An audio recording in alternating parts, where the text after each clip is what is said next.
Good evening, everyone. My name is Christine Hong. I am the director of the Center for Racial Justice, and it's really a great pleasure to share this space with you. We really appreciate your joining us tonight. I'd like to begin by welcoming you all and also thanking both the staff at the Center for Racial Justice, as well as the people who have, in grassroots ways, been holding down the Black Lives Matter Garden. I'd like to thank them for sponsoring this event. And I also want to mention that the organizing of this event has actually been many months in the works. And there have been faculty, students, both past and present. There have been staff from the Center for Agroecology, both past and present. There have been people who are from the community. There have been so many people who have been working together in earnest over the course of many, many months, dedicating innumerable hours to conversation, to strategy, to organizing, to actually just comforting each other, mourning together, and to envisioning and dreaming of other possibilities. And all of these people, I'm not going to name them all, played a fundamental role in the making of tonight's event. And I wanted to also state that the Center for Agroecology will be the subject to no small degree of tonight's conversation. The farm is not a sponsor. However, we did extend invitations to people from that space to join and listen to tonight's very important conversation. There are many people who have been part of that space who over the course of time have felt unheard. And this is a chance to put things on the record, as well as to envision the space of land-based education in ways that serve broader communities. And I want to say something too, which is that UC Santa Cruz is not just a neutral space of education. It is an institution that requires critical and very deep reflection on where we are. And this is the lands of the Waswas people. And it also requires critical engagement of what conditions, including the exploitation past and present of migrant and low-wage labor, enable our presence at UC Santa Cruz. And when I say that, the Center for Racial Justice and the Black Lives Matter Garden have co-sponsored tonight's event, to no small degree, what we're doing is we are holding up a mirror to this institution. And so we're doing that, and there's a reflection there. But we're also doing something else. We're holding open spaces so that we can build and dream together. And I wanted to say too that this conversation was prompted by the fact that our efforts to create lines of communication and to create a structure of reciprocity with regard to farm leadership faltered. And this was after concerted efforts on the part of many people, including students. And so one of the questions that's animating tonight's event is, how do we center relations of reciprocity? How do we hold ourselves accountable for our own implicatedness in the institutional violence of a settler colonial university? How do we begin to imagine in urgent, and if need be, unorthodox ways, life possibility for the greatest possible collective? So instead of being a kind of Weberian bureaucrat that has imbibed the spirit of the institution, how do we foster, and here to borrow from the Zapatistas, a world in which many worlds fit. And so part of the conversation, and so some of us have been part of a group independent study that have included students, have included staff, have included faculty. How do we think of land as pedagogy? And how are we humble before that question, right? And how do we think about food as life? And here we have to acknowledge that there has been a shadow reality to the farm. There's a narrative that the farm tells about itself, and then there's a reality that many people experience that oftentimes gets suppressed, right, or pushed to the margins. There have been key visionaries within the farm who have envisioned it as a space of community, as a space that has the potential for decolonization, as a space of socially transformative solidarity. But many of these people have not just been relegated to the margins, they have been rendered disposable. And so there were recent layoffs at the farm, and this is part of a broader reorganization and a broader reorganization at the farm. But even though this is a recent event, it's actually a symptom of a much longer history and a much longer history of an institution that is normatively white. And these layoffs were couched in terms of the need for new job classifications. We're not disputing some of this, and also the need to grapple with economic challenges. Again, some of this we understand, but the process was extraordinarily non-transparent. It was non-consultative. It was rushed.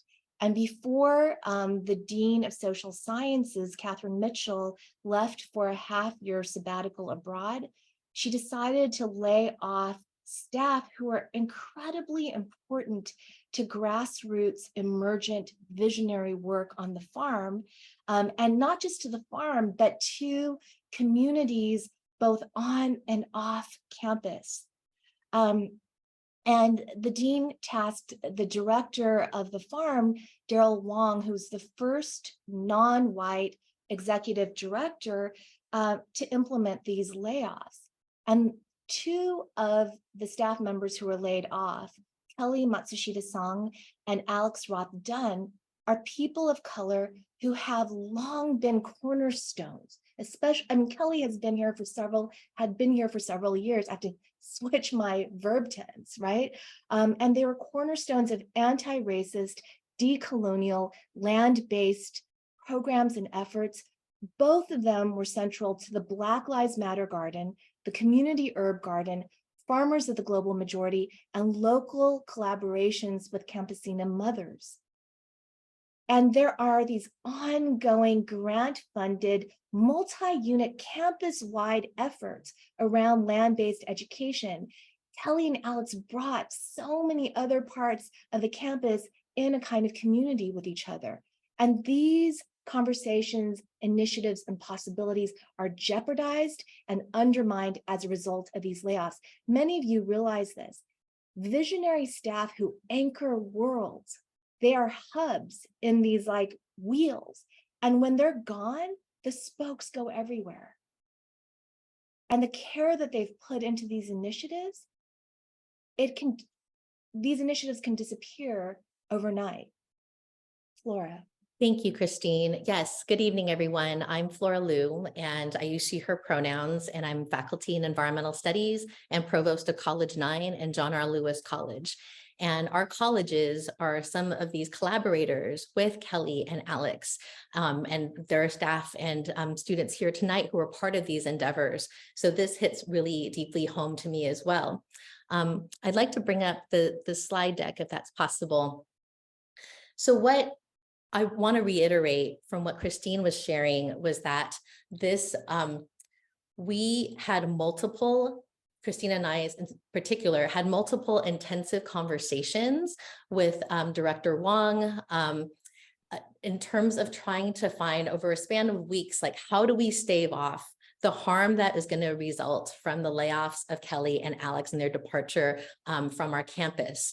We also additionally had meetings with leaders and representatives of units across divisions and across campus in terms of thinking about how to bolster the financial stability of the Center for Agroecology, because it should not just be up to, like one particular unit or one division to support it. This is a space, and in terms of broader land-based programming, that we all have a stake in, right? So we wanted to envision with staff and leaders for the farm, how do we create a more collaborative, a more robust, and a more diversified governance structure and more robust financial support. And so we offered resources, from our particular units. We tried to leverage connections on campus. We flagged and worked to remedy unrealistic job expectations. So when we go from laying off 5 staff members and not hiring for a 6th position down to 3 job positions, that is extremely challenging for the viability of those job positions, right? So I just wanted to note that trying to make these efforts to create a smoother transition, a more viable transition, we made Herculean efforts to reach out to leadership. But it was clear that that our efforts were not being received in earnest. So next slide, please.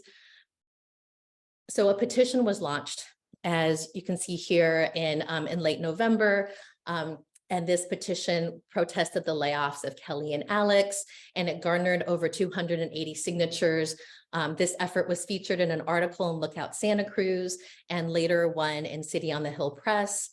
Concerningly, what I'll just add is that after the Lookout Santa Cruz article was published, there was a follow-up one that in which journalists from Lookout said that they tried to speak with staff at the Center for Agroecology, and they found out that the staff there were told to direct all media inquiries to the campus media representative, Scott Hernandez-Jason. And what Lookout was arguing was that this was a potentially violation of First Amendment rights. So, I just want to reiterate something that Flora was just sharing, which is, when decisions are undemocratically delivered from on high, and when decisions, like when a crisis situation is used to reproduce the whiteness of the university in very uncritical ways, what ends up happening are people who are working with students, who are working with students of color, who are working with Indigenous students. We find ourselves with those students in conversation and organizing spaces, working overtime. For the people who were impacted, it was nonstop being impacted. For some of us, it added 20 hours per week to our workload. And there were moments when students, staff, faculty, largely of color, were in spaces into the wee hours of the night. And we were asking ourselves, what the hell are we doing here? Why are we having to do this? And that is a very untenable pattern. And so there's very little space built in, if at all, for reflection, let alone reckoning in the university. But something like, despite the fact that we were coming together in a crisis moment, there was something also incredibly precious when we all came together and we were dreaming together. There was something so moving about that. And there's so much collective energy behind today's conversation. Like I said, we've been meeting for the bulk of the entire year. The space that we've held open together has been a processing space, a community space, an organizing space, and we're inviting you into that space.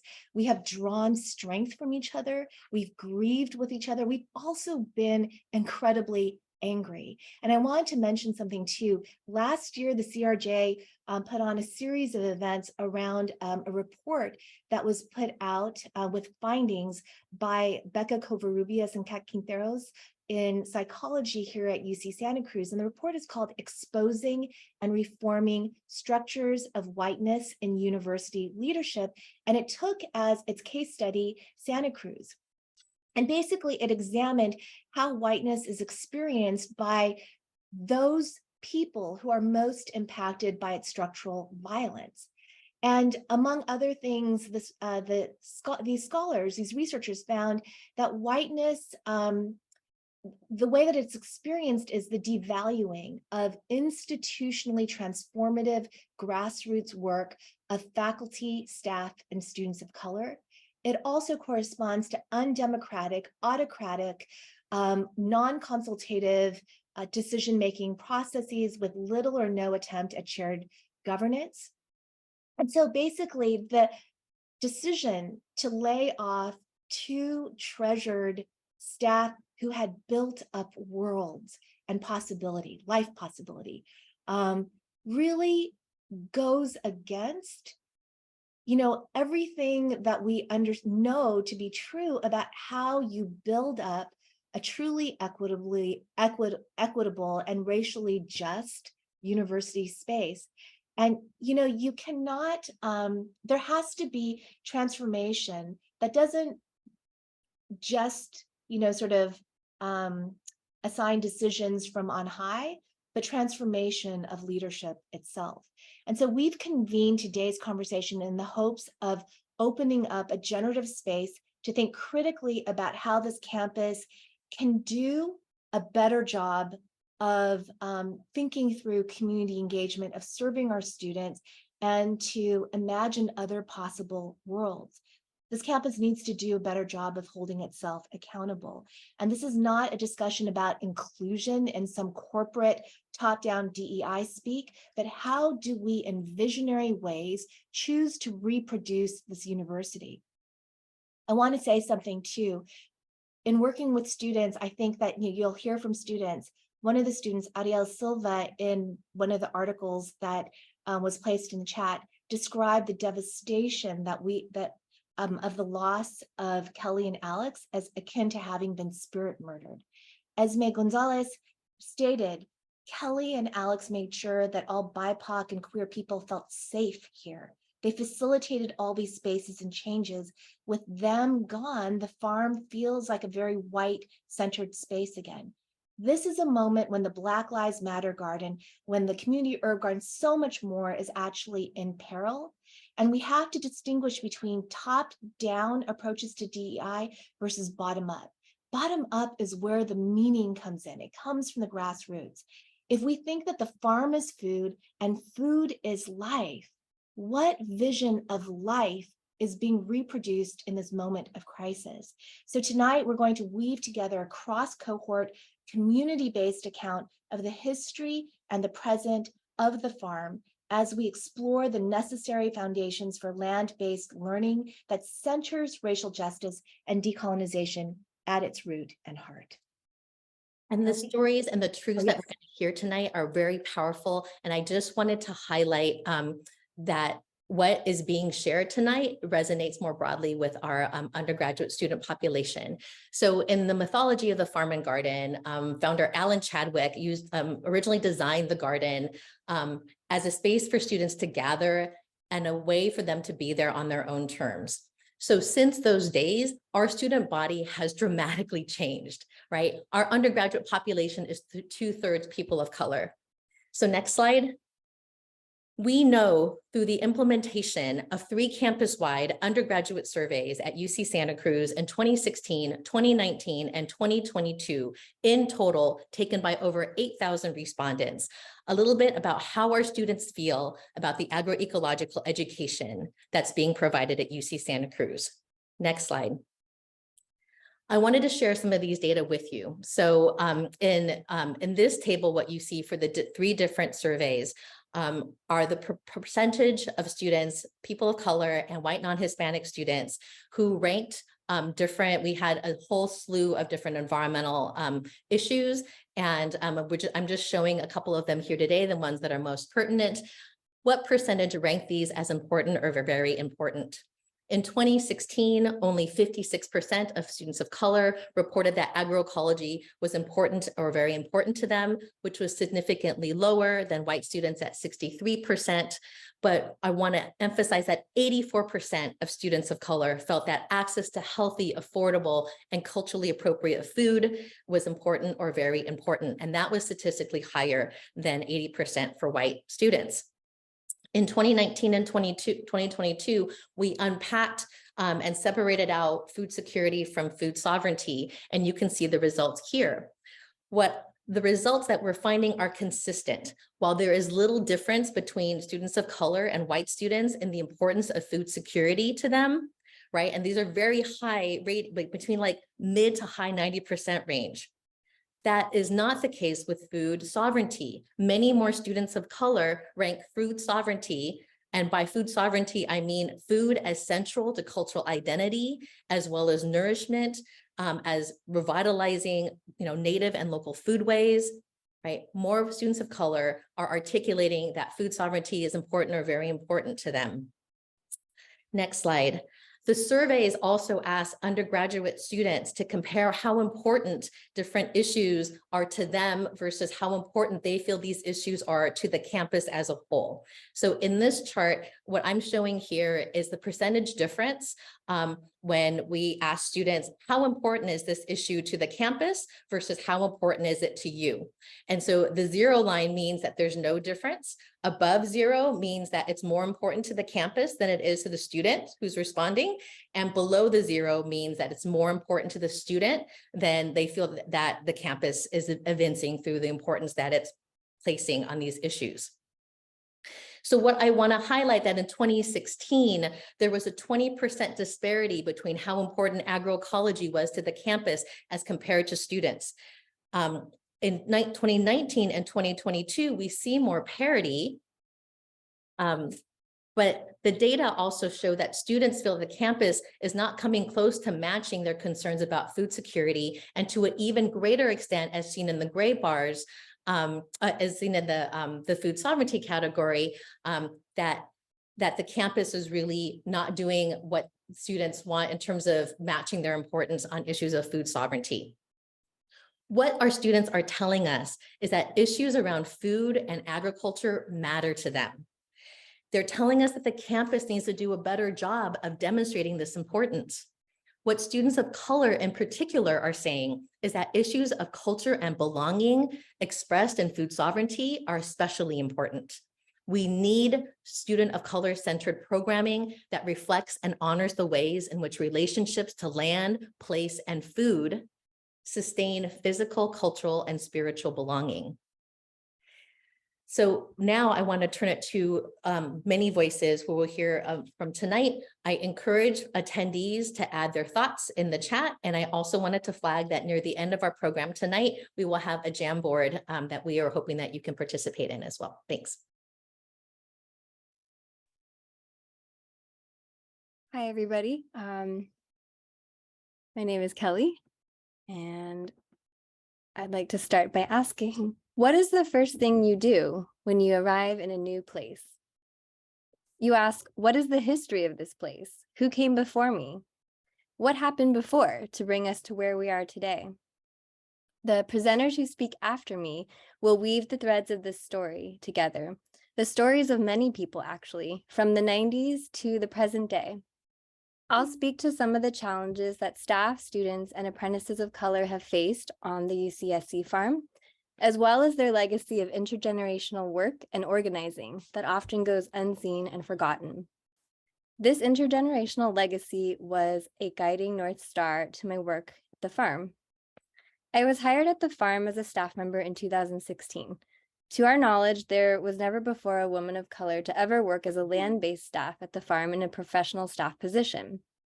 I was hired just shortly after a residential and community life coordinator was hired, a position that the People of Color Network had advocated for years.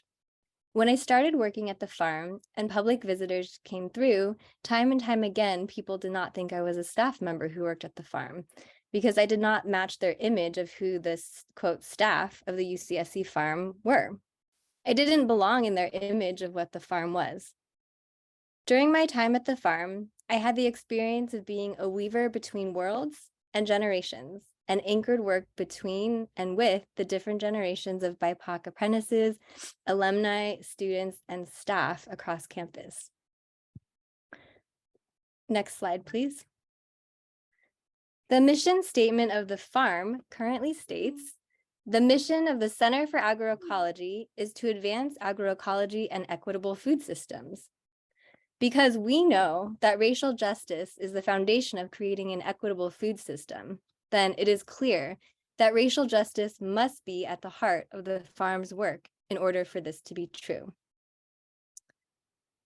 There have been many, many people who have had significant life-changing experiences at the farm, learning to grow food and building a relationship with land and community. But simultaneously, many of these folks struggled immensely with the pervasive culture of whiteness at the farm, the inaccessibility of the programs, the content of the curriculum, and the farm's lack of engagement in racial justice-centered efforts. Student after student, apprentice after apprentice would come to me and tell me how difficult it was for them to be there at a cost to their mental and often physical health. And yet they persisted because of their commitment to learning and working with land and community. Next slide, please. While the medium has changed from handwritten newsletters and agendas to Google Docs and Jamboards, when we look through the history of folks of color organizing together at the farm, many of the struggles people faced have been quite similar over the past 50 years. Over the years, there were a number of different formations that were created to organize and make change around some of these issues, including Justice for All Cultural Identities, JOSSI, the People of Color Network, and most recently, Farmers of the Global Majority. While at the farm, I helped anchor the knowledge transfer and advocacy and organizing work of the POC Network and Farmers of the Global Majority. In a 2020 survey, including apprentice respondents from 1967 to 2019, 73% of respondents noted that feeling like they had to educate people at the farm about issues of power and oppression was their biggest challenge while being there, related to their racial identity. Other challenges that people faced related to their racial identity included learning about food equity issues in mixed spaces, relating to the curricular content, and not feeling welcomed in the city of Santa Cruz, amongst a few noted. Next slide, please. Because it hasn't met the needs of our community in many ways, the farm became a place to practice world building and became the site of brilliant emergent work through community. What emerged and was created is the unwritten, unseen history of resistance and resilience at the farm and at UCSC. It became a place to envision things that we wanted to have, none of which existed, like practicing forms, new and old forms of knowledge sharing, community building, culture creating, organizing, and skill sharing. Generations of brilliant apprentices and students came through the farm. While their journey to land-based work was unique, there were many folks that had strong shared values.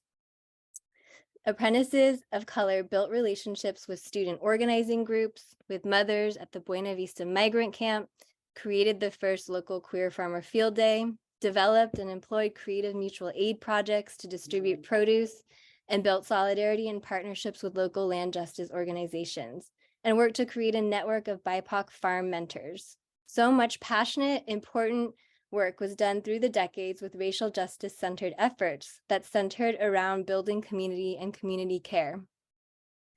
The isolation and struggle that many felt while at the farm and in Santa Cruz in general was often met with the need to build community.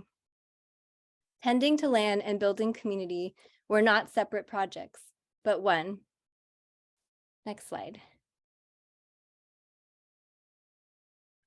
While our presence filled some of the gaps, this labor benefited the institution and allowed it to continue seeming relevant.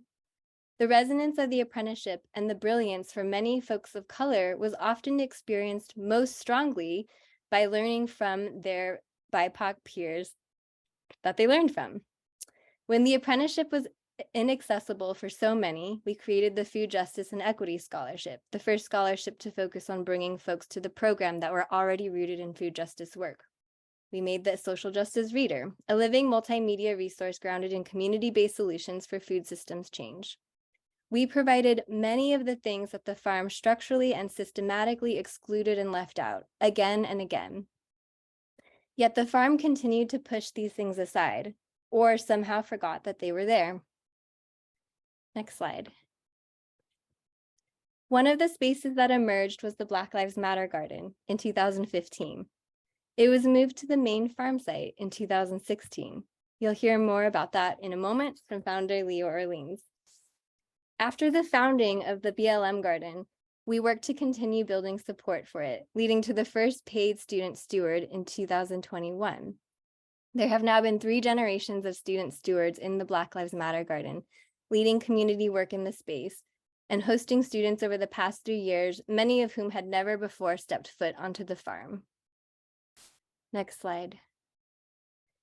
Another space that was created was the Community Herb Garden, which centers students of color in an opportunity to steward, build relationships with, learn about, and share plants that are important to their culture, community, and ancestors. The Herb Garden is a space to practice the skills of critical community building and care, knowledge sharing, and imagination through community partnerships and the connection of students to grassroots organizing and mutual aid efforts. You'll hear more about that in a moment as well. In each of these instances, we were literally building the spaces that we needed, stone by stone. Spaces of brilliant community, healing, ritual, sanctuary, and vibrancy. All of the knowledge that sustained these projects and initiatives was held completely by knowledge passing between generations and created off shoestring budgets that were not established. There lies a fundamental discrepancy in the formation and structure of the farm that is obliterating to sustained racial justice efforts and this kind of work. Therefore, the existence of this type of grassroots community work exists precariously as it is delicately built through generations, through relations over generations. Recent events speak to an erasure of an intergenerational legacy of work and the work and labor of many, many people that were part of that. Without recounting, remembering, and story sharing, we risk falling into the cultural amnesia of white supremacy that tells us to forget who we are and where we came from. Forgetting and erasure is a hallmark of whiteness. We know that whiteness wants to erase history so that it can replicate itself, which allows the same patterns to repeat again and again. Next slide. When Leanne Betasamosake Simpson writes about Anishinaabe epistemology, she says that coming into wisdom must take place in the context of family, community, and a web of relations.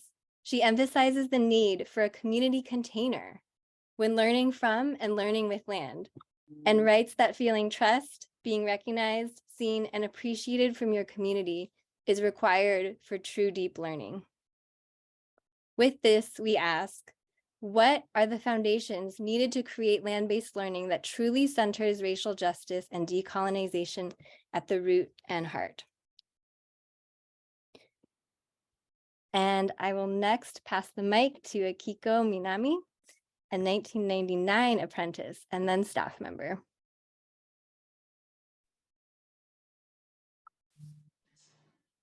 Thank you, Kelly. That was wonderful and extremely powerful. Thank you.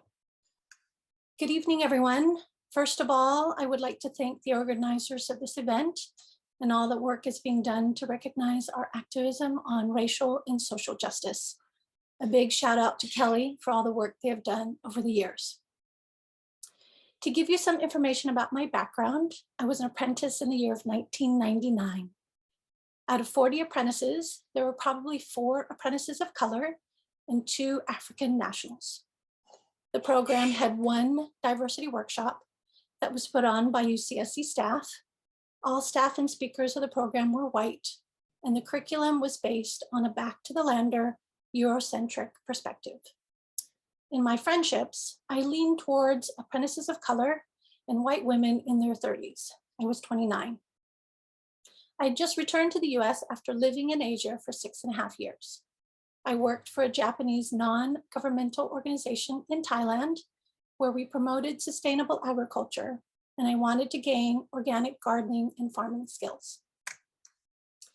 In the years since I graduated, numerous groups of apprentices organized to either improve the diversity workshops or address the lack of diversity in the group of apprentices and in the curriculum of the program.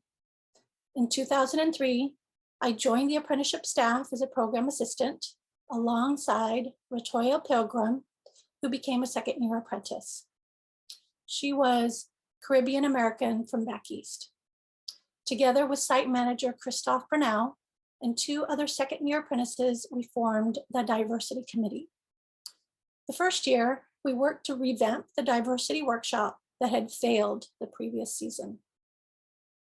A few years later, with new second-year apprentices, we changed the name of the committee to the Social Justice Advocacy Committee, SJAC, and began to improve many aspects of the apprenticeship program.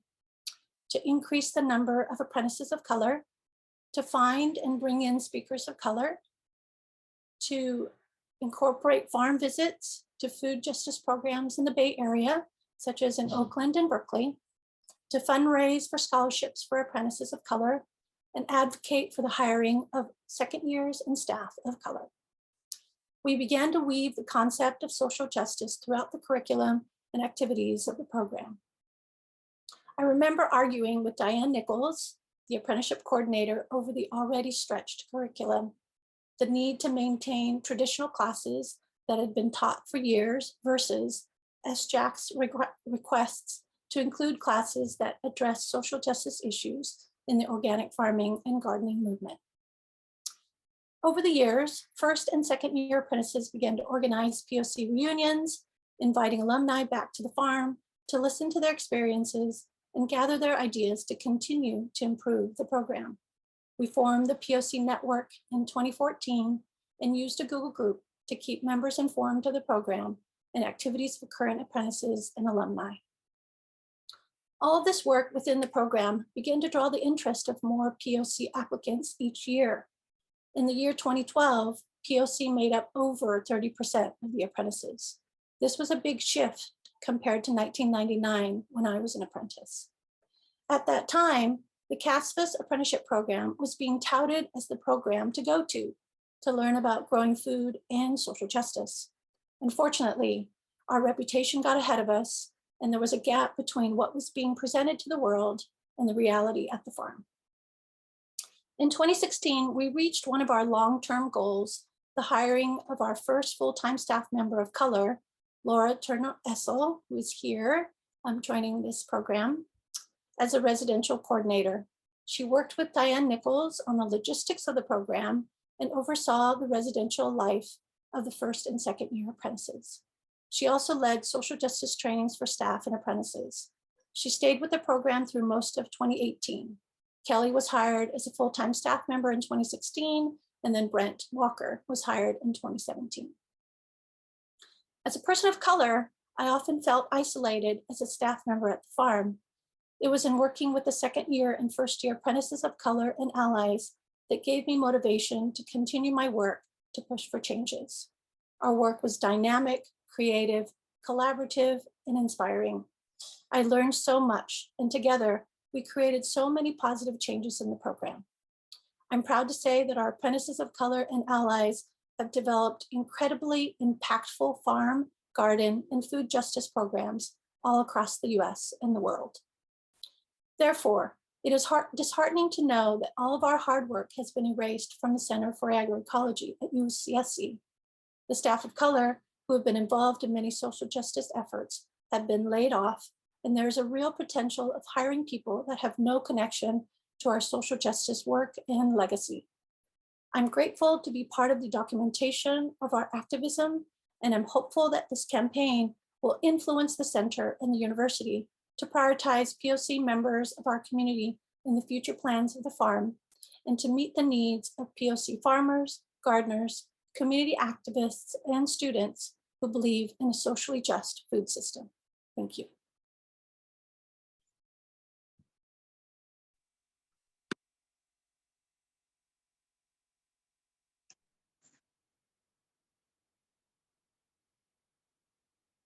Okay.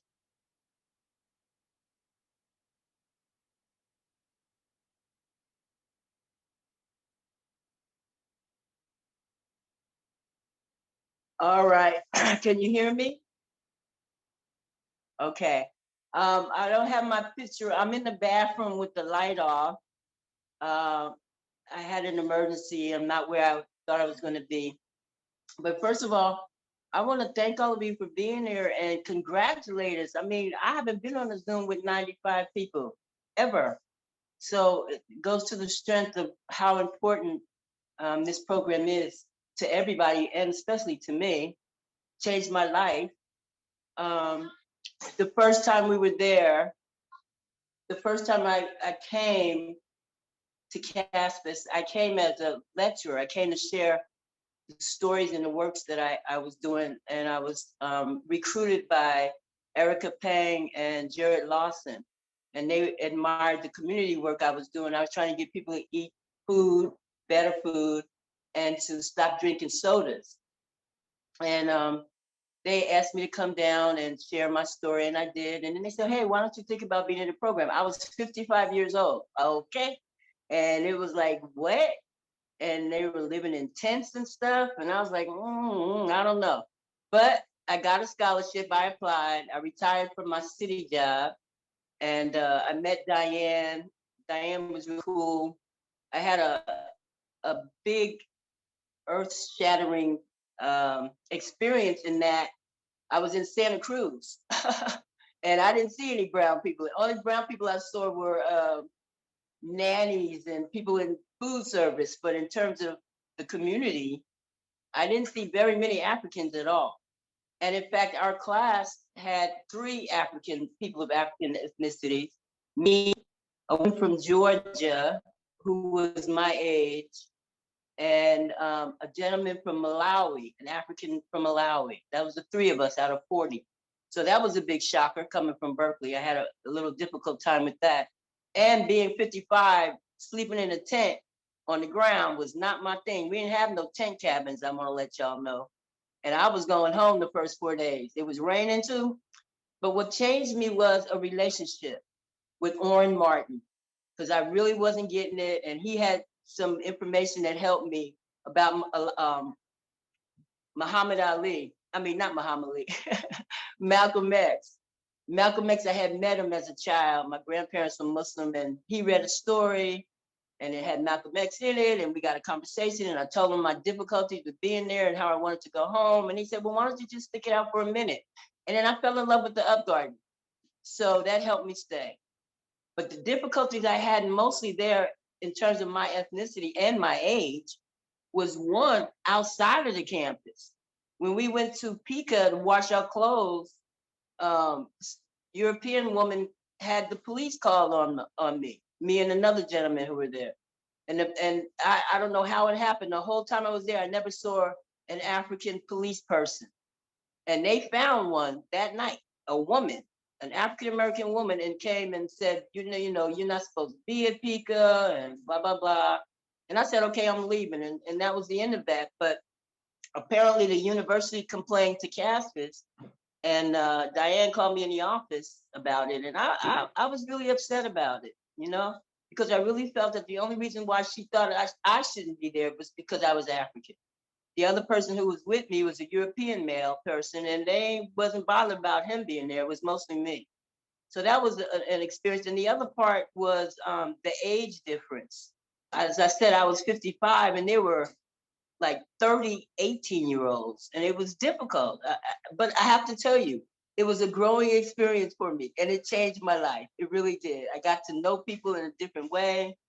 I had a lot of skill and practice in alternative to violence program. It's a counseling program I had done for years, and I had to use my skills to help the younger people do their chores. I know this sounds petty, but you know, we broke up into teams, and somebody washed the floor, and somebody did the bathroom, somebody did the cooking, blah, blah, blah. And the young people just didn't seem to care about that stuff.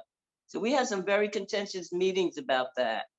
But it helped me grow, and I learned so much. And what I learned there, I've taken away with me. I do still teach. I actually retired, but I still volunteer. Teach students gardening and cooking and nutrition, and we added meditation.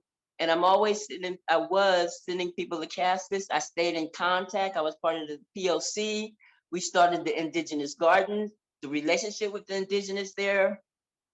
So, but I think the most important thing about Caspis for me and for all of us is the opportunity not only to commune with nature and learn about stewarding the earth and the importance of it, but building relationships with people who have common goals, people who care about the same things you care about.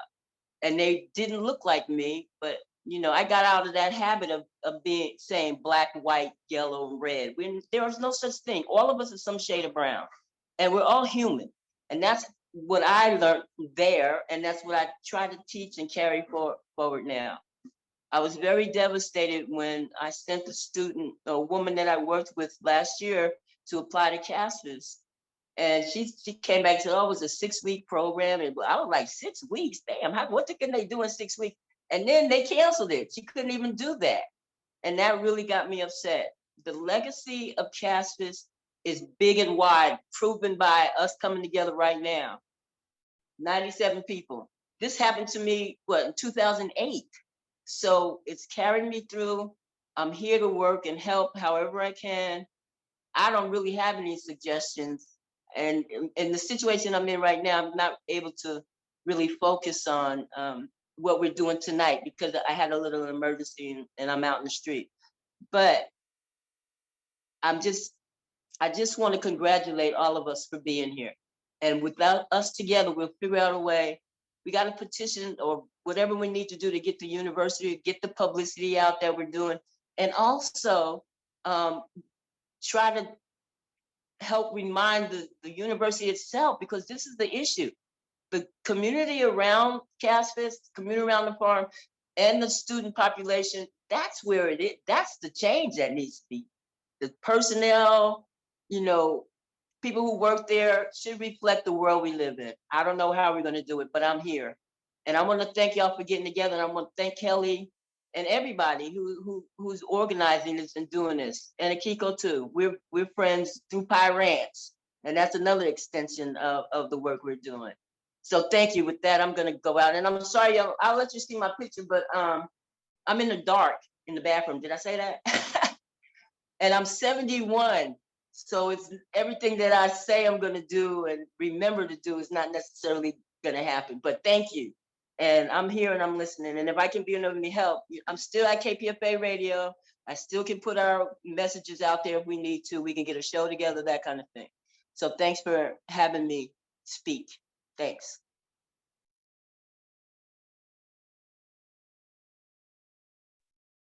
All right, thank you, Joy, so much for that. And I just want to start off by, my name is Leo OG Corley. I am the known as the founder or the originator of the BLM Garden. My pronouns are them and they. I'm joining from Paso Robles, California, my hometown where I grew up, which is Chumash and Saline land. I'm here with incredible gratitude. And I just want to, I'm honored to be in the presence of who is here. And I believe we're making great strides in our collective struggle toward liberation. And so I'm going to try to maybe keep my presentation a little short because I'm going a little bit off cuff and my nerves are out of control, but I just want to be out here coming forward, expressing gratitude, and that I know that this conversation is moving us into something incredible, that we're turning our dreams into reality right now. So I wanted to start off just by talking about like what actually brought me to Caspis in the first place. And I'm most inspired to do my land work from my grandmother, who was a Black woman from the South. And she moved out to California. She fed us while we were young. She fed us out of a garden, a huge garden that she had. She raised her own worms, and she was also a fisherwoman. So she, would go to the lake and bring catfish home for us. So to me, these were skills that inform self-determination, autonomy, and survival. And I know, and for me to understand that I have, that we as Black people had these self-determination, had these autonomous skills, but they were exploited out of us. And I noticed that over the generations, we start to lose these skills that that inform directly our ability to be autonomous and liberated and free. So it was that, along with also connections from my mom's family doing land work and coming from Indigenous folks on my mom's side. I came to lock in these skills. I wanted to keep the skills that my grandmother had, and I wanted to stay connected to my ancestors. So that's kind of what brought me to CASFIS in the first place. I decided to stay a second year. So I did actually end up staying at the farm for 18 months, a total of 18 months. And during the winter of 2015, 2014-15, I was a second year apprentice on the farm with 8 other second year apprentices. All of them were white. And so as we understand how the institution just caters to whiteness and oftentimes forgets or erases us or exploits us, I felt very alone and very isolated. And at this time, it was a time of incredible suffering for the Black community. And that we saw Eric Garner being murdered by the police in July of 2014, Mike Brown, Tamir Rice, John Crawford III, who was killed in Walmart for having a BB gun that was there. Then we saw the non-indictment of Mike Brown's murder, Darren Wilson, and Sandra Bland was murdered in early 2015. So as Black people, we don't do isolation. We come together. We've always had to hold each other in community, and not only to celebrate and to create and to produce joy for each other and one another, but also to grieve and to mourn. And so I was just very alone on the farm. I had nobody. If you've ever been to the farm, it's just, there's miles of nobody, right? So so I needed, I didn't have anyone or any place there.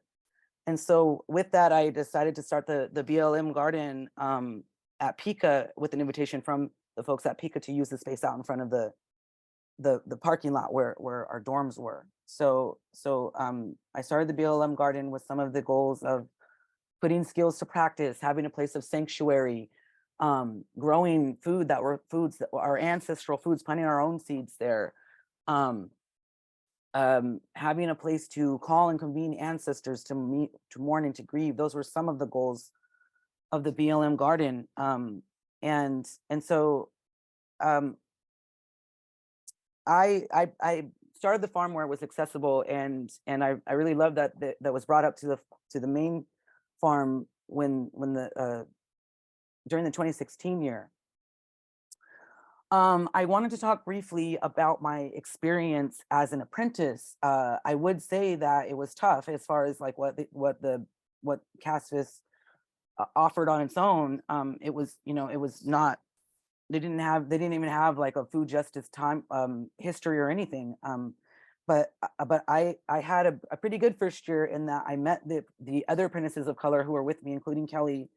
And we had mentors who were the second years. Lon, Lori, and Anna were their first names, but they created a whole curriculum that included a food justice timeline, and oftentimes just gathered us and centered us as BIPOC apprentices at the farm. So that like held me for the first year, but once they were all gone, that just the need for the BLM garden just grew itself. And moving forward, there's so much more I want to say that I could, but moving forward, I really, what we need is, again, that same reason I came to CAST in the first place, that self-determination and autonomy. And our liberation is land-based. And so moving forward, I said we need our own farm, of course, but also in that moving forward in building solidarity with the Amamutsun people in Santa Cruz and with the Indigenous people, wherever any of us may be, building that solidarity and returning the land to the stewardship of those folks. And including moving forward, looking at reparations and land back are some of the things that I think about when we start a new farm, including just continuing to build and create our own dreams and turning our dreams into reality. So again, I just want to say thank you very much, and I'm looking forward to. I really appreciate what I've heard so far. I'm looking forward to hearing what some of the new folks at the farm have to say.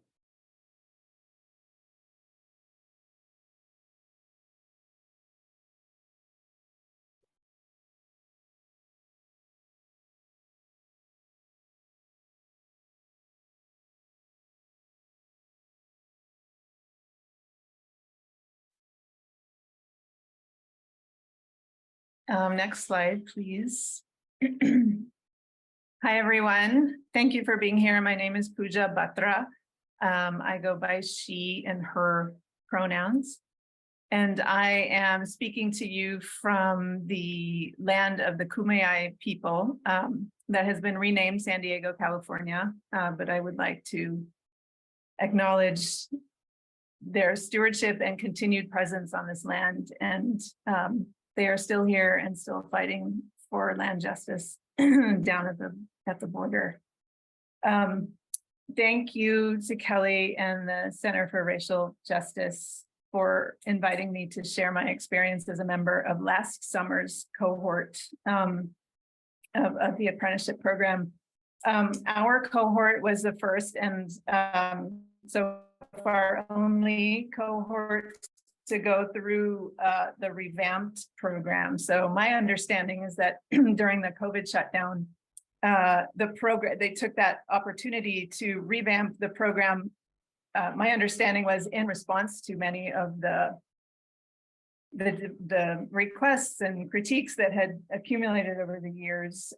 So the program was shortened from 6 months to 2.5 months. The cohorts were much smaller. We had only 15 people. And it was a shorter program, but the mandate had been expanded to include what was presented as what would be the full scope of what agroecology in its truest sense is supposed to be about. That is not just Western science and research, but also the recognition of the vast storehouse of human knowledge and wisdom around the world about how to be with the land, and also about social movements around the world for land and food justice. So what the course description promised and the learning objectives promised and what actually was delivered in the curriculum were very different things. So about halfway through our 10 weeks there, we sort of learned about the social justice reader that many of you were instrumental in putting together. It was just kind of sent to us in a link without much explanation or context. And some of us decided to use the downtime that we had over the remaining weeks to go through those readings to supplement what was missing from the curriculum, from the formal curriculum. And so in the process of planning what those discussion sessions would be like, about 12 out of the 15 of us realized that we were all kind of feeling the same way, equally disillusioned about what the program was delivering, that it wasn't delivering what had been described or what we were expecting and what we had given up our summers in order to do and to learn about. What it seemed to be delivering was just own version of the ecological horticulture that was very focused on a capitalist centered, Western centered version of organic production agriculture. So over the next days and weeks, we had several verbal and written exchanges with the staff of the program, the farm staff, and the center leadership. And we outlined our thoughts into a few main points. The main one being that the content was heavily skewed towards this capitalist, Western-centered version of commercial production agriculture. There was no attention on race, power, privilege, and how they shape our food system. There was no discussion of food justice, no discussion of non-Western knowledge systems, practices, or alternative economies. There was no opening to discuss social movements around food and land sovereignty. So that was point number one. Point number two was, in fact, there was little opening for discussion at all. The classroom sessions were in that typical hierarchical style of a lecture followed by a few minutes for question and answer, just one-to-one. Any open-ended, perhaps difficult or controversial questions were swiftly avoided. The third point was that, we came prepared to do hard, hands-on farm work, and that was we were ready and willing to do that in the context of this larger agroecological education. But in absence of that educational content that we had come for, the experiential hands-on farm work became essentially unpaid farm labor. And in fact, many of us had paid out of pocket several $1,000s to be there. And finally, there was no common foundation on which to understand issues of race and exclusion as they relate to agroecology and food systems. We did have affinity groups every other week. So there was a BIPOC affinity group, there was an LGBTQ affinity group, and there was a White Allies affinity group. The White affinity group reported that they did not have clarity of purpose. There wasn't intentionality around the formation of that group, nor was there the skill and the racial literacy needed to facilitate those kinds of discussions. And so there was a feeling that group actually ended up being perhaps counterproductive. We brought these concerns to the center, and the center acknowledged the shortcomings of the program, and the subsequent cohort, which was supposed to arrive 3 weeks after we left, actually was canceled, and the money was refunded to those folks. But besides these objections, we as a group were determined to make our time at the farm positive, because we really all loved each other and enjoyed being together, and that was a great learning experience for us. So we made several demands of the center, only some of which were delivered. We asked to be brought in a number of ways into the larger community, networked into the larger community of agroecology scholars and practitioners at the university and in the region. We asked for a full refund for any of us who had paid out of pocket for tuition. That was, of course, didn't account for just the time and heart that we had put into being there, or any of the other out-of-pocket expenses. That conversation continued well beyond the time that we left. It was a conversation about the refund went on for 6 months, in which there was considerable avoidance and deferring to lawyers, being told that the lawyers wouldn't let the center talk to us and give us information. We finally took our complaints and the request to multiple provost and chancellor's offices. And then in the end, we were offered only half of our out-of-pocket tuition fees.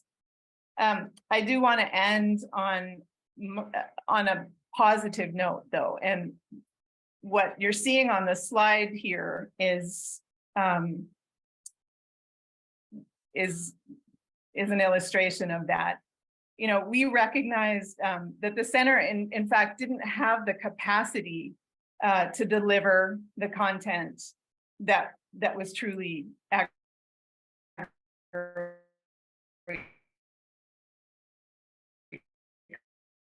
agroecology. And so what we requested weeks remaining so that we organize ourselves and deliver a self-directed curriculum. And that's what you see here on the slide.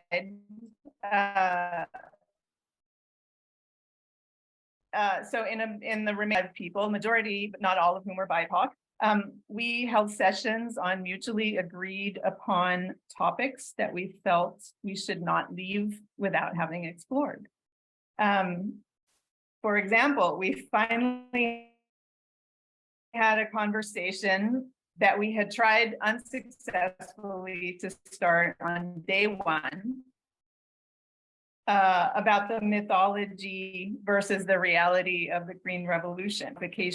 We talked about enslavement, extraction, queer ecology, indigenous knowledge systems. We talked about the Zapatistas and what they have inspired around the world. And so on and so forth. The sessions included pre-reading. They included collective in-person group reading. We had open-ended questions and discussions. There was journaling, there was drawing, there was film. And we exercised the flexibility to take our conversations where our curiosity, our concerns, and our lived experience naturally led them. So out of our disappointment and our resolve to get what we came for, we created a collective learning experience that was truly joyous. And I am very grateful to my cohort, some of whom are on this call, for that experience. Christine had said earlier, you know, that we want to imagine other possibilities. And I feel like in the end, I did get a glimpse of what that could look like.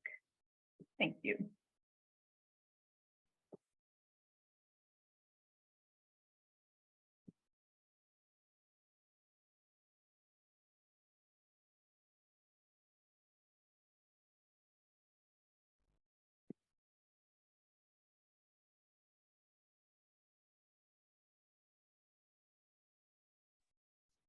Hello, everyone. I'm up next, and while the slides are being restarted, I'll go ahead with my introduction. So hello, community. My name is Ariel Silva, or you can call me Ariel. I am the current Black Lives Matter Garden Steward this year. I'm also a second-year John R. Lewis affiliate, majoring in critical race and ethnic studies, also minoring in Black studies. And alongside my role as the steward for the Black Lives Matter Garden, I'm honored to serve as the Black Student Union Vice President, Sanai, which is our Indigenous org here on campus, events coordinator, co-curricular student programs coordinator for John R. Lewis and College 9, the Cultural Arts Diversity Center, and Rainbow Theater Outreach Coordinator, and more. I'm honored to be with you all today to have this discussion, to further this community building, to further this imagining. And I'm going to be speaking about my experience as a current steward of the land, as well as what I imagine can be better, we can transform potentially in a new space, and or find radical concrete ways to change the calf farms to serve the folks who are actually doing the work there and serving the multitude of communities we have here at UC Santa Cruz and beyond. And so I'd first like to start off with reading the poem by Ashara Shakur. This is something I end off every workday, end off every class, as I'm co-teaching a community gardens class this quarter alongside Professor Linnea Beckett, in which folks have the opportunity to learn about the garden spaces and entrench themselves with liberatory practices of Afro-Indigenous and beyond techniques, as well as understanding what's going on in these spaces, how we're existing in these spaces, and more. And so Ashada begins this poem with, "It is our duty to fight for our freedom.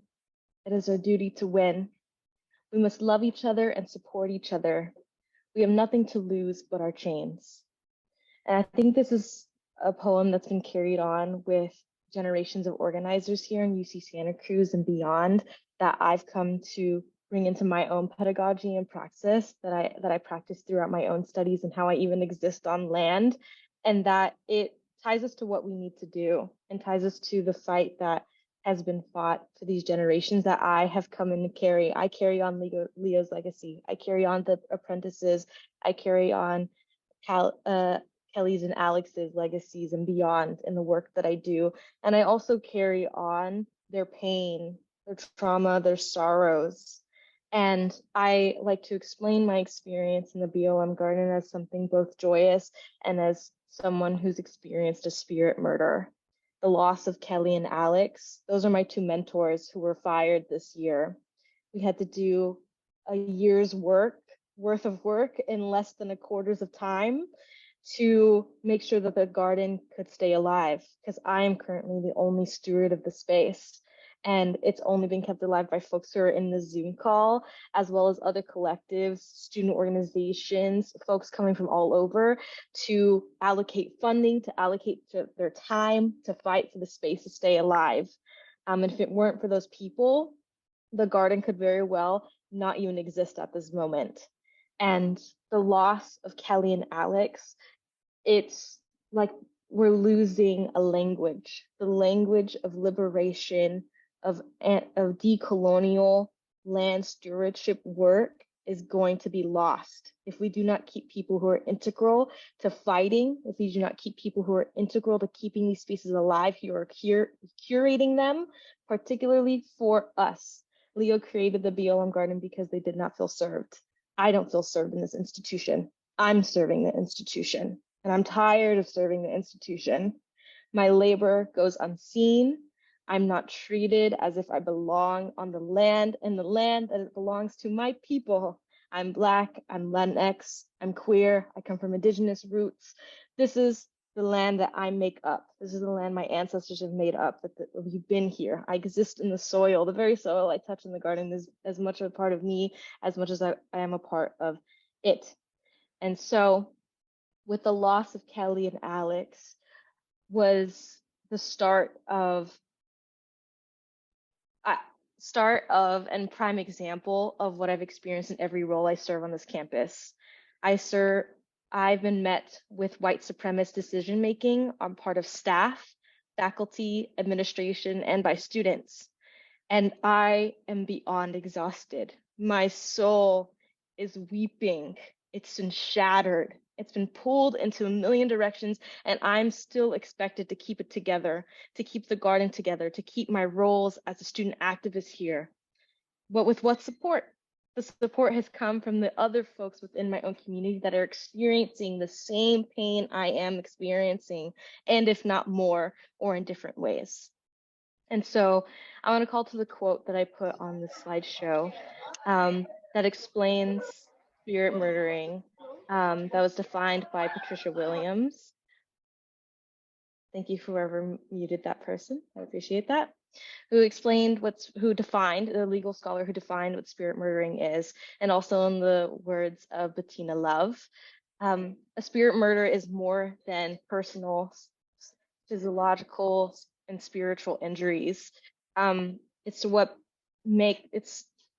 not fixed, it's fluid and moldable, and it's the construction of racism and privilege and power in ways that affect not only our physical bodies, our spiritual and mental embodiments.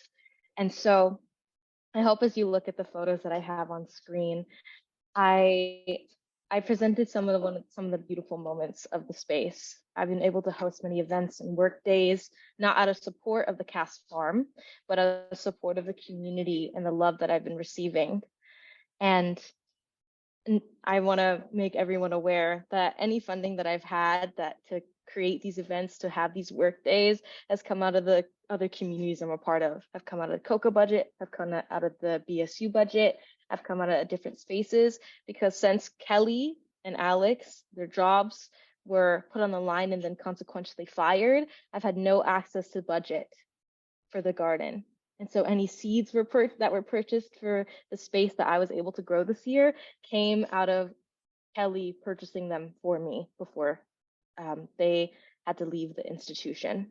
And so I want to make you all aware that folks are fighting and that it never stops, and that this is not normal. It is not normal for us to fight this way. It is not normal for us to be this exhausted. It's not us normal to have this heartbreak. And we are guiding ourselves. We're dreaming. One of the plants I'm currently growing in the garden is mugwort, and I'm going to read the poem that's on the page for you all because it's in smaller text.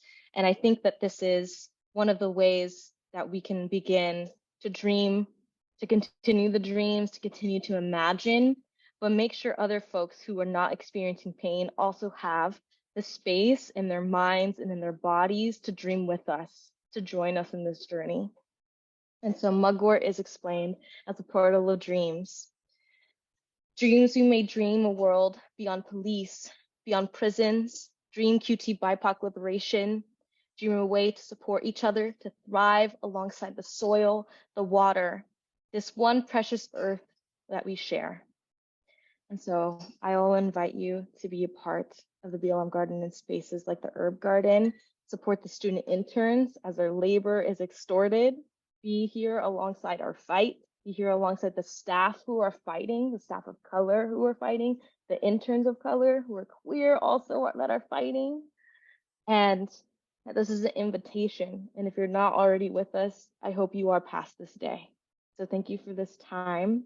Also, please be sure to subscribe to the BLM Garden newsletter. There's a work day happening this June 2nd from 3 to 5 p.m. If you want to be included in more conversations, that is the place to be, where you can find me as well anytime.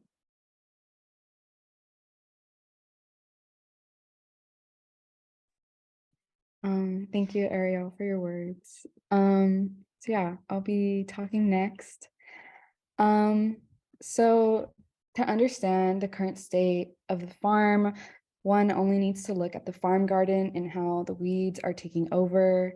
We barely have enough paid staff and exploited interns to keep the space afloat. And to say the least, working under the center has been disorienting and suffocating for the past couple of months. The center reeks of whiteness and sticks of masculinity. And I have been at the center's retreats, which are basically just 6-hour-long meetings.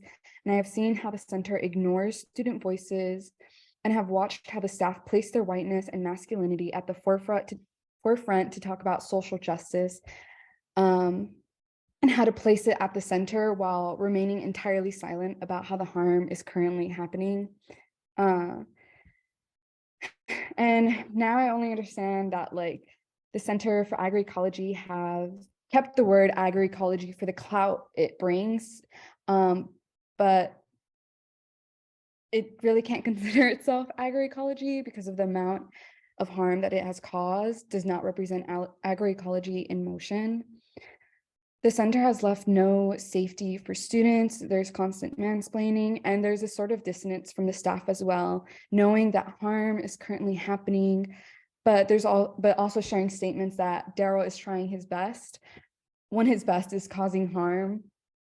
And yeah, and there's no one looking out for the students when the students are who the farm is supposed to serve. Meanwhile, my coworkers, the herb garden stewards, and I are left to be spectacles for white visitors because for them, land is just a site and my labor is just a show. And I've become harsh, on guard, and impatient, which is not who I am. I've only been my best self when working with Kelly. I see now that Kelly was holding a space open for queer and BIPOC people on the farm. Without Kelly, I would not have known gardening through a queer ecology and land-based lens. I was able to flourish into a more realized version of myself. Being at the farm garden during the summer, I was able to create a workplace based with love. My coworkers and I connected strongly because there was a space for us to just exist as ourselves. And that type of love in a workplace was only able to exist by Kelly's cultivation. With Kelly gone, I have felt to be on constant guard to protect myself from the violent masculinity and whiteness that likes to disguise itself as harmless. With that being said, the only space I have left now is the Community Herb Garden, which is a POC-centered space committed to uplifting ancestral traditional medicine. For me, I have always struggled to feel connected to my ancestral roots as a Mexicana, but the Herb Garden has held me and guided me to walk down the path of remembrance. Thank you. And has taught me how to be a more mindful and proper steward to the land. The Herb Garden is a student ran where we make decisions collectively, and it is really beautiful to see how we each interact with the space, as we all have different reasons for being there, and we all come up with different projects to grow the garden into something bigger and complete. Sadly, the Herb Garden is in a very precarious position as it's in its second year of life. We don't have a lot of generational knowledge to stand on. The Herb Garden also feels like an inaccessible space for those who want to learn about gardening and stewardship. Because for me, I struggle with mentoring others because I'm still in the process of learning. And the Herb Garden has been left vulnerable because because we lost our mentor who was unjustly fired. So what's left is for students to take on a lot of responsibility, and to be honest, even as I try my best to be there for everyone and the garden, I still feel like I'm failing. Sorry, thank you. Our capacity has been limited.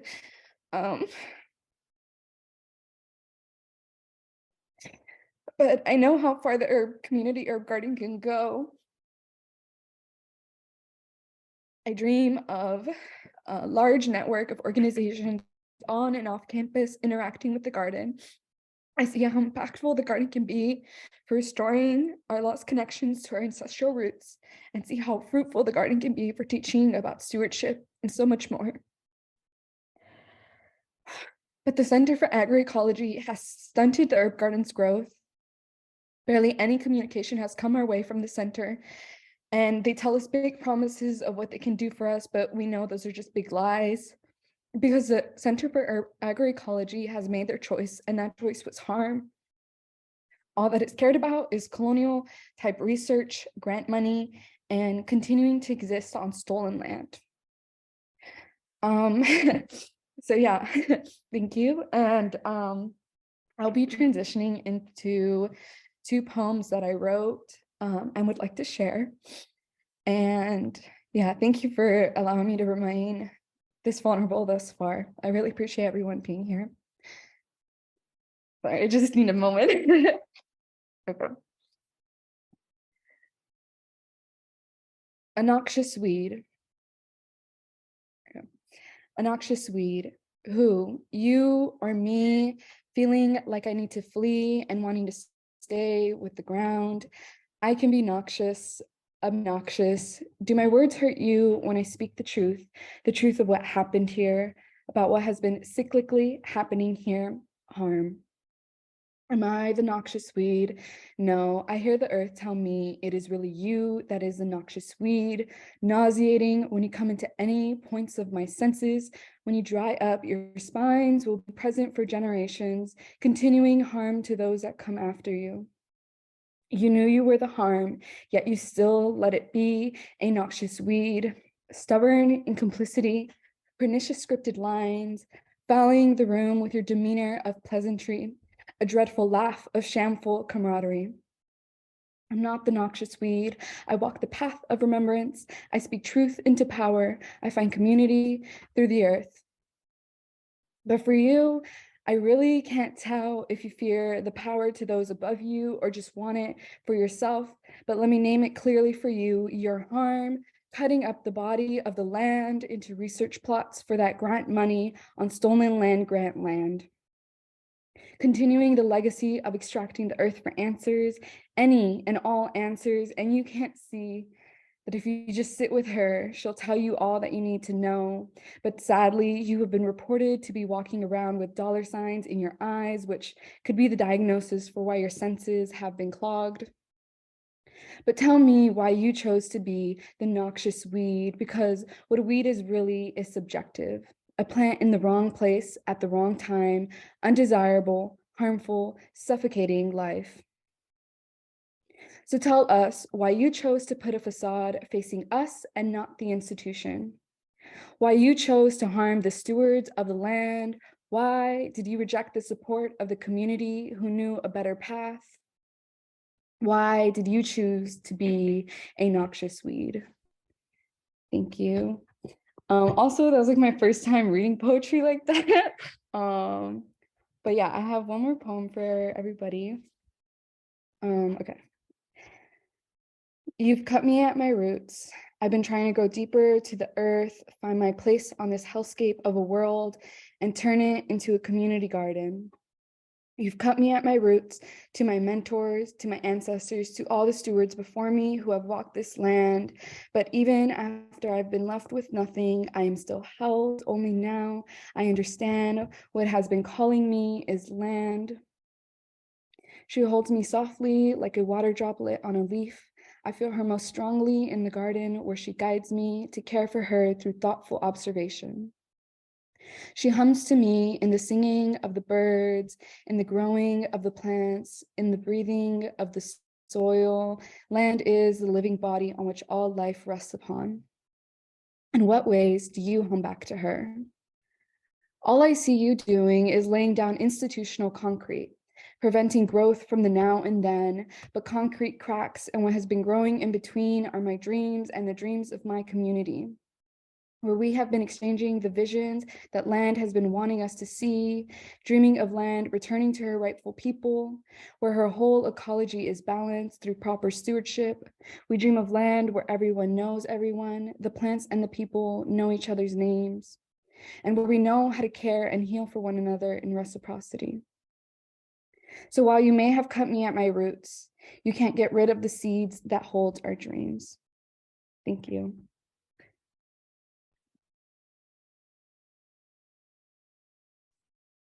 So, we just wanted to thank everyone who has convened here today. And, I think that you can get a sense that this is a space that we've been holding open for some time. And we just really thank you for joining us. And we didn't have a chance to spend time on the Jamboard, but we invite you to go ahead and add your thoughts there to respond to those questions. And beyond that, one thing that we think is so critical, you can just see from tonight's event that the work, the vision, the heartbreak is multi-generational. And this event is part of a living, breathing archive. The words that were spoken are part of a living, breathing archive. If you have worked on the farm and you want to share your story, we welcome that. You could do it in whatever form you want to. We are open. And you can email us, and our email address is crj@ucsc.edu. If you want to have it in the form of a conversation with us, we are holding open this space. This is not a formal space of the university. This is a grassroots space. Grassroots spaces are the most vulnerable to being violently trampled underfoot, but they are the most meaningful and potentially the most powerful.